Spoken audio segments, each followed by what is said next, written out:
Hello guys, welcome back to the Shil Institute. Today we will be learning about जो हमने first chapter पढ़ लिया है उसके question answers. Okay, NCERT question answer.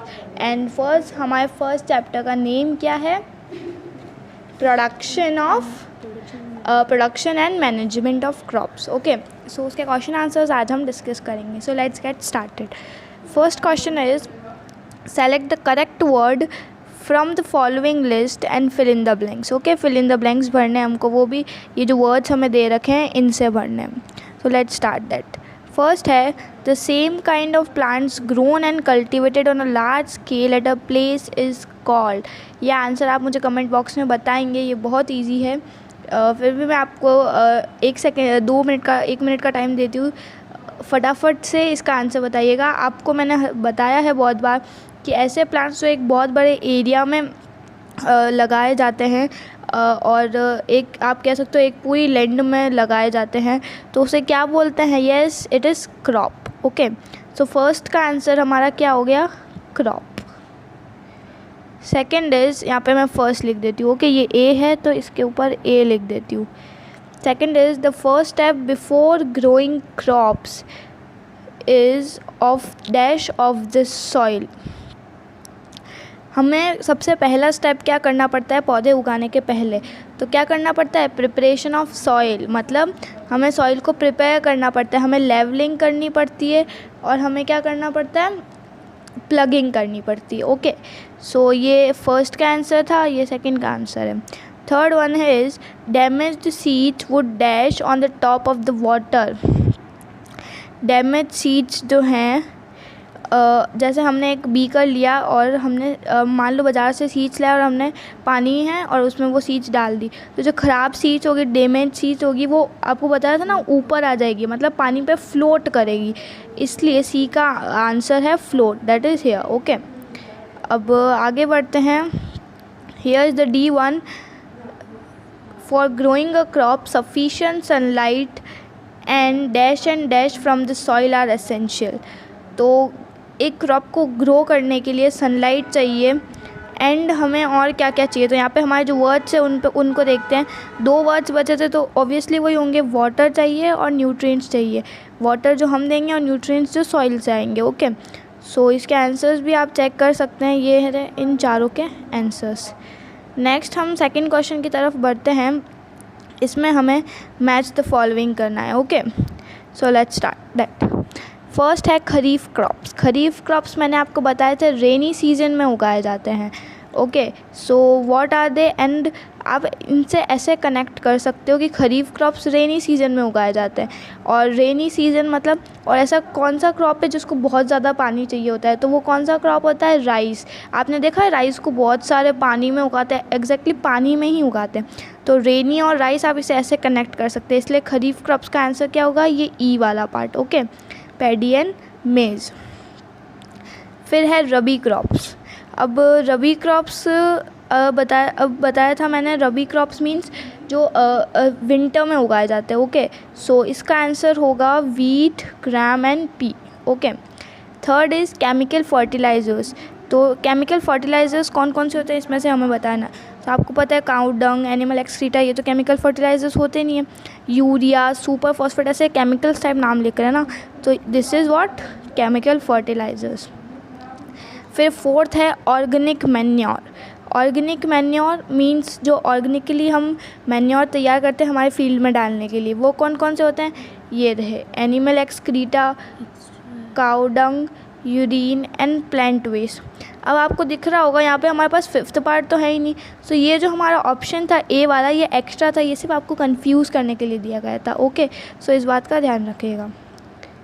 Third question here is give 2 examples of each kharif crops and rabi crops. तो आपको अभी बताया था खरीफ क्रॉप्स रेनी सीजन में उगाए जाते हैं और रबी क्रॉप्स विंटर सीजन में उगाए जाते हैं. ओके, और रेनी सीजन में कौन से उगाए जाते हैं? जिनको ज़्यादा पानी चाहिए होता है. And what are they? Rice. And rice को ही पैडी भी बोलते हैं. Okay, paddy and rice are the same things. And maize. And rabi crops की बात करूँ तो जो विंटर में उगाए जाते हैं, that is wheat and gram. Fourth question is right a paragraph in your own words on each of the following. चार हमें दिए हुए हैं, इनमें हमें इस पे हमें पैराग्राफ्स लिखने हैं, मतलब अपने हिसाब से कुछ लिखना है। First is preparation of soil, second is sowing, third is weeding and threshing. तो इन चारों के बारे में हम पढ़ते हैं अभी, ताकि आप एग्ज़ाम में इसके आंसर्स अच्छे से लिख सको। First is preparation of soil. So preparation of soil में मैंने आपको बताया था ये फर्स्ट स्टेप होती है क्रॉप प्रोडक्शन की। इसमें दो प्रोसेसेस इन्वॉल्व होते हैं इसके under. First is ploughing and second is levelling. So इसने क्या लिख रखा है पैराग्राफ में वो पढ़ते हैं। Soil preparation is necessary before growing a crop. ये बोलते हैं कि वो ज़रूरी है। It involve tilling and loosening the soil. इससे क्या होता है, सॉइल अंदर तक खुद जाता है और लूज़ हो जाता है। This allows the roots to penetrate deep in the soil and to breathe easily even when they are deep. तो रूट्स जो बहुत अंदर तक होती है, उनके पास एयर अच्छे से अंदर तक पहुंच पाती है, इसलिए प्रिपरेशन ऑफ सॉइल करना बहुत ज़रूरी होता है। तो ये इसने आप देख सकते हो, इसने बोला एक पैराग्राफ लिखना है हमें, तो हमने 5 to 6 लाइन्स में इसे लिख दिया है एंड इतना सा ही लिखना है, आपको पूरा एक्सप्लेन उसे नहीं करना है। Second is sowing. The process of sowing मैंने बताया था कि बीज डालने के प्रोसेस को सोइंग बोलते हैं, तो उसी के बारे में लिख रखा है, उसके टूल्स के बारे में लिख रखा है, तो इसे पढ़ते हैं। Process of putting seeds into the soil is called sowing. Tool use traditionally for sowing seeds is funnel shaped. मैंने बताया था ना, जो ट्रेडिशनली यूज़ होता है वो फनल शेप्ड का होता है, मतलब उसके ऊपर ऐसा एक फनल होता है और नीचे ऐसी डंडी होती है, ओके, पाइप्स होते हैं, फिर और यहाँ पे तीखे एंड्स होते हैं इसके, जिसके अंदर से सीड्स अंदर जाते हैं, ओके। पर ये प्रॉपर डेप्थ पे नहीं लगे होते, इसलिए सीड्स प्रॉपर डेप्थ पे नहीं जाते। और ये तो ट्रेडिशनल मेथड था। और अब क्या होता है, सीड ड्रिल यूज़ होती है for the sowing with the help of tractors. फ़र्क इसमें ये होता है कि ये आप कह सकते हो ऑक्स चलाते हैं, बैल चलाते हैं, और ये जो अभी मॉडर्न मेथड है ये किसके तहत कौन चलाता है, ये ट्रैक्टर्स के थ्रू होता है ये। This tool shows the seed uniformly at a proper distance and depth. ये इसके डिसएडवांटेज को फुलफ़िल करता है कि एक प्रॉपर डिस्टेंस पे सीड्स जाती है इससे, ओके। तो इसके बारे में भी हमने पैराग्राफ पढ़ लिया है। Third is weeding. वीडिंग मैंने बताया था कि वीड्स को हटाने का प्रोसेस होता है। और वीड्स क्या होते हैं, एक कुछ ऐसे अनडिज़ायरेबल प्लांट्स जो हमें हमारी लैंड में नहीं चाहिए होते, जो मतलब ऐसे ही न्यूट्रिएंट्स एब्जॉर्ब कर रहे होते हैं फ्रॉम आवर सॉइल। तो weeding is some undesirable plants grow along with the crops and these unwanted plants को हम क्या बोलते हैं, वीड्स। और इनको हटाने के प्रोसेस को क्या बोलते हैं, वीडिंग, ओके। तो ये बहुत इजी सा है, आपको अपने हिसाब से 2-4 लाइन्स लिखनी है। Fourth is threshing. Process of separating the grain seeds from the chaff is called threshing. मतलब जो गेहूँ होता है उसके साथ जो कचरा होता है ना, मतलब उसमें थोड़ा मिक्स होता है कचरा जो लाइट होता है, ओके, उसको चाफ बोलते हैं। तो उस ग्रेन में से उस चाफ को निकालने के प्रोसेस को क्या बोलते हैं, थ्रेशिंग बोलते हैं। इसको ये छोटा सा लिखा हुआ है यहाँ पे, आपको इसमें 1-2 लाइन और एक्सटेंड करके लिखनी पड़ेगी कि थ्रेशिंग में मॉडर्न मेथड्स भी यूज़ होते हैं, आप और एक वो फ़ैन वाला मेथड भी यूज़ कर सकते हो, तो आप 1-2 लाइन उसके बारे में भी लिख सकते हो। Fifth question is explain how fertilisers are different from manure. इसका मतलब यहाँ पे क्या है कि फर्टिलाइज़र्स और मैन्योर के बीच में हमें डिफरेंसेस बताने हैं, ओके। सो वो देखते हैं हम। First is fertiliser is an inorganic salt. Inorganic salt मतलब आप कह सकते हो ये डिज़ोल्व सॉइल में आप क्या कह सकते हो, इसे डिज़ोल्व नहीं होगा या सॉइल को नुकसान पहुंचाएगा, आप ऐसा कह सकते हो, ओके। और manure is a natural substance obtained by the decomposition of cattle dung, human waste and plants residue. ये इसका डीकम्पोजिशन भी ईजीली नहीं होता है, जबकि इसका डीकम्पोजिशन ईजीली हो जाता है और ये हमारे सॉइल को नुकसान भी नहीं पहुंचाता है। तो it is a natural substance obtained by the decomposition. क्या क्या यूज़ होता है इसमें, कैटल डंग, ह्यूमन का वेस्ट एंड प्लांट्स रेसिड्यूज, मतलब जो कटे फूटे प्लांट्स होते हैं ना वो। Next difference here is fertiliser factories में प्रिपेयर किया जाता है, जबकि मैन्योर फील्ड्स में, मैंने बताया था ना फर्टिलाइज़र में बहुत सारे केमिकल्स होते हैं, तो वो फैक्ट्रीज़ में आर्टिफिशियली प्रिपेयर किए जाते हैं। और मैन्योर फील्ड्स में प्रिपेयर किया जाता है नेचुरल मेथड से, जैसे मैंने आपको बताया था, एक किसी चीज़ में स्टोर कर देते हैं एनिमल वेस्ट को, ह्यूमन वेस्ट को, okay. Third is fertilizer does not provide any humus to the soil. Manure provides a lot of humus to the soil. And जो फर्टिलाइज़र होता है वो ह्यूमस बहुत अच्छा प्रोवाइड करता है सॉइल को, और मैन्योर फर्टिलाइज़र नहीं प्रोवाइड करता है ह्यूमस, और मैन्योर ह्यूमस बहुत प्रोवाइड करता है. Fourth point is fertilizers are very rich in nutrients like nitrogen, phosphorus and potassium. Manure is relatively less rich in plants nutrients. अब ये क्या बोलता है कि आप अगर नाइट्रोजन रिच फर्टिलाइज़र लाए हो तो वो नाइट्रोजन बहुत देगा, मतलब आपके नाइट्रोजन को बहुत फुलफ़िल कर देगा आपके लैंड में. फॉस्फोरस बेस्ड लाए हो तो वो फॉस्फोरस बहुत देगा, और पोटेशियम बेस्ड लाए हो तो वो पोटेशियम बहुत देगा. बट मैन्योर हम ऐसे प्रिपेयर नहीं कर सकते ना. मैन्योर में हमें ये सारी चीज़ें मिलती है, बट आप कह सकते हो इन लेस क्वांटिटी मिलती है. एक ही चीज़ पूरी फुल क्वांटिटी में नहीं मिलती है. तो ये डिफरेंस यहाँ पे बताया हुआ है. Sixth question here is what is irrigation. Describe 2 methods of irrigation which conserves the water. मतलब जो वाटर बचाते हैं, ऐसे 2 मेथड्स के बारे में बताइए. तो सबसे पहले इरिगेशन क्या होता है, पानी देना पौधों को, उसको बोलते हैं irrigation. Artificial method of watering the plants for assisting in their growth is called irrigation. आपको इतनी भारी भरकम डेफिनेशन लिखने की कोई ज़रूरत नहीं है, जस्ट सिंपल डेफिनेशन आप लिख सकते हैं कि इंग्लिश में मतलब लिख सकते हैं पौधों को पानी देना, इसको इरिगेशन बोलते हैं. फॉर देयर ग्रोथ, हाँ ये ज़रूर लिख देना, फॉर देयर ग्रोथ इसको इरिगेशन बोलते हैं.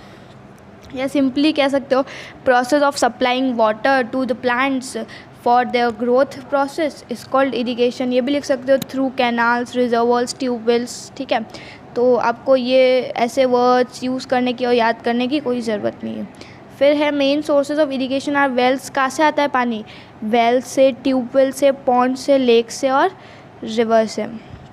इसके बाद जो इसने 2 मेथड्स वो पूछे थे जिससे वाटर कंजर्व होता है, मतलब वाटर का वेस्ट कम होता है, वो पढ़ते हैं, जो हमने पहले भी पढ़े थे पिछले वीडियोस में. वो थे, फर्स्ट है स्प्रिंकल इरिगेशन सिस्टम. आपको पता था स्प्रिंकलर लगाए जाते हैं, ऐसे पाइप्स होते हैं, उस एक मेन पाइप से अंदर वो फिटेड होते हैं. फिर ये पूरा मूव करता है. ठीक है, ये मूव नहीं करता है, ये पाइप्स मूव करते हैं ऐसे. ये जैसे ये है, ये पाइप्स हैं, तो ये पाइप्स मूव नहीं करते हैं, और ये जो है ये मूव करता है. ओके, इससे क्या होता है, हर तरफ पानी चला जाता है. तो इसमें क्या लिख रखा है देखते हैं. This irrigation system has an arrangement of vertical pipes with rotating nozzles on the top. ठीक है, उनमें नोजल्स होते हैं ऑन द टॉप, इससे ये मूव होता है. वो नोजल्स मूव होते हैं. It is more useful in the uneven and sandy land where sufficient water is, जहाँ पे वाटर की बहुत कमी होती है वहाँ पे इस मेथड को यूज़ किया जाता है. ओके, फिर next is drip irrigation system. This irrigation system has an arrangement of pipes or tube with every small holes in them. जैसे आप कह सकते हो एक पाइप होता है, यहाँ पे प्लांट लग रहा है, यहाँ पे प्लांट लग रहा है, तो ये पाइप यहाँ पे एक एक बूंद पानी दे के जाएगा. फिर थोड़ी देर बाद वापस पानी वो अपने आप ही आता जाएगा, आपको कुछ करने की ज़रूरत नहीं है, मतलब सिर्फ मेन टैप ऑन करना है आपको. ओके, जिससे ये पाइप कनेक्टेड है. This irrigation system has an arrangement of pipes or tube with very small holes in them to water plants drop by drop. मतलब एक एक बूंद पानी देते हैं just at the base of the root. मतलब जैसे ये हमारा सॉइल का वो है, ये हमारा प्लांट अंदर जा रहा है, ये इसकी रूट है, तो यहाँ पे वो पानी दे के जाएगा. Okay, base of the root. It is very efficient as water is not wasted, और इससे वाटर वेस्ट भी नहीं होता है. Seventh is wheat is sown in the kharif season, what would happen if wheat is sown. Okay, अगर wheat को मैंने खरीफ season में उगा दिया, मतलब मैंने रेनी सीज़न में अगर वीट को उगा दिया, मैंने बताया था ना खरीफ सीज़न रेनी सीज़न, मतलब खरीफ क्रॉप्स रेनी सीज़न में उगाए जाते हैं. तो अगर मैंने जो वीट है, ये जो रबी क्रॉप है, इसको अगर मैंने खरीफ क्रॉप में इंक्लूड करके इसको रेनी सीज़न में उगा दिया तो क्या होगा. वीट क्रॉप को मैंने बताया था विंटर क्रॉप है, तो नवंबर दिसंबर के टाइम पे इसको सॉ किया जाता है और मार्च अप्रैल के टाइम में हार्वेस्ट किया जाता है. It is grown in winter and requires less water. इसको विंटर में इसलिए ग्रो किया जाता है और रेनी सीजन में इसलिए ग्रो नहीं किया जाता है क्योंकि इसको कम पानी चाहिए होता है. If wheat is sown in the kharif season its production will be decrease considerably. और अगर इसको मैंने खरीफ सीजन में उगा दिया तो बहुत बारिश होगी, आपको पता है रेनी सीजन में, तो इससे क्या होगा, इस क्रॉप का प्रोडक्शन हमें कम मिलेगा तो और हमें लॉस हो जाएगा. 8th is explain how soil gets affected by the continuous plantation of crops in a field. इस क्वेश्चन का मतलब ये है कि एक साल है जिसमें मैंने मान लो फ्रॉम जनवरी, जैसे नवंबर में रबी सीजन स्टार्ट होता है ना, तो फ्रॉम नवंबर टू अप्रैल मैंने उगा दिया वीट। ओके, फिर अप्रैल मान लो मैंने एक दिन उसे छोड़ा और अप्रैल से जुलाई अगस्त तक मैंने उगा दिए मेरी लैंड में वाटरमेलन। और फिर सितंबर अक्टूबर इनसे वापस उगा दिए और कुछ प्लांट। मतलब मैंने कम से कम 2-3 दिन भी उसको नहीं छोड़ा सॉइल को। तो इससे क्या होगा मेरे क्रॉप प्रोडक्शन पे, और मेरे जिससे मैं उससे प्रॉफिट कमा रहा हूँ उसकी ग्रोथ कितनी होगी, ये पूछ रहे हैं। तो अगर हमने कंटिन्यूसली उसे उगाया किसी भी क्रॉप को तो क्या होगा। Continuous plantation of crops makes the soil poorer in certain nutrients as the crops take up nutrients from the soil। आप कंटिन्यूस उगाते जाओगे तो वो जो आपने जो भी पौधा उगाया है वो उसके न्यूट्रिएंट्स लेते जाएगा और आपके सॉइल के न्यूट्रिएंट्स ख़त्म होते जाएंगे। इससे आपके पौधों की बार बार ग्रोथ भी कम होती जाएगी और वो ज़्यादा टाइम लेंगे और हो सकता है प्रोडक्शन भी कम हो। तो सॉइल इनफर्टाइल हो जाता है, मतलब उसके अंदर कोई फर्टिलिटी नहीं बचती, उसके अंदर कोई न्यूट्रिएंट्स नहीं बचते हैं। It does not get enough time to replenish the nutrients. और जैसा कि आप बार बार कंटिन्यूसली उगाते जाते हैं विदाउट एनी टाइम गैप, तो उसे वापस न्यूट्रिएंट्स लाने का टाइम भी नहीं मिलता है और इसलिए आपके पौधों की ग्रोथ बहुत कम होने लगती है। फिर सो गाइस, जैसे ही आप डिस्क्रिप्शन के लिंक को क्लिक करेंगे आप इस पेज पर रिडायरेक्ट हो जाएंगे। यहाँ पर आपको ये PDF दिख रही है। इसे WPS ऑफिस में खोलने के लिए आपको यहाँ पर जो ब्लू बटन दिख रहा है इस पर क्लिक करना है। यहाँ से आपको प्ले स्टोर पर रिडायरेक्ट कर देगा। यहाँ से आपको WPS ऑफिस का ऐप दिख रहा होगा, इसमें आपको ओपन पर क्लिक करना है और ये फाइल आपकी WPS ऑफिस में खुल जाएगी। यहाँ पर आप देख सकते हैं कितनी अच्छी क्वालिटी में दिख रही है आपको। यहाँ से आप इसे डाउनलोड कर सकते हैं, एक्सपोर्ट कर सकते हैं और शेयर भी कर सकते हैं। Like the video, please subscribe to our channel. Thank you.